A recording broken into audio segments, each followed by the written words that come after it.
Everything was perfect. He had wealth, a family, peace, a life that seemed untouchable. His name was Job, and from the outside, it looked like he had everything.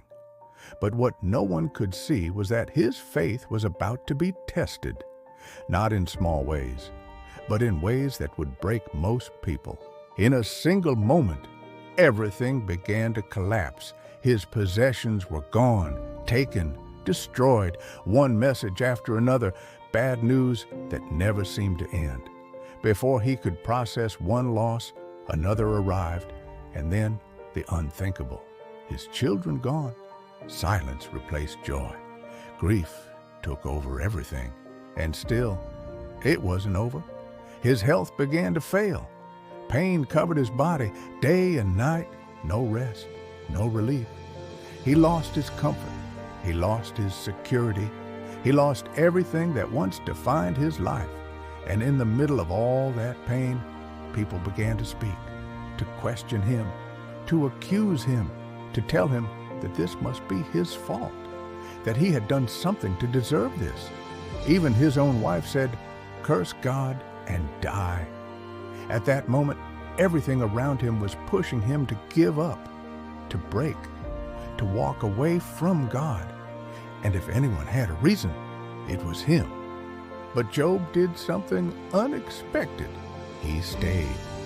No answers, no explanation, just silence and suffering.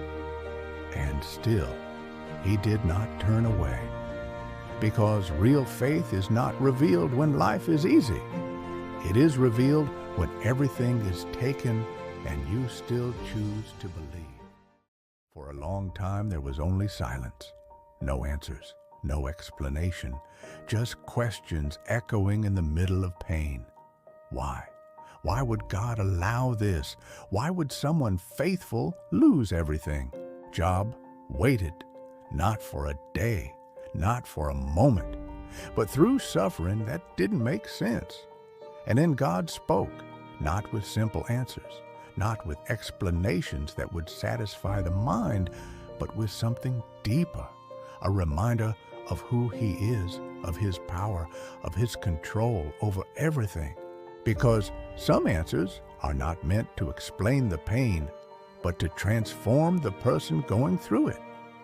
And in that moment, something changed, not just around Job, but inside him. His perspective shifted. His understanding deepened. And what followed was restoration, not small, not partial, but beyond what he had before. Everything he lost was restored and more.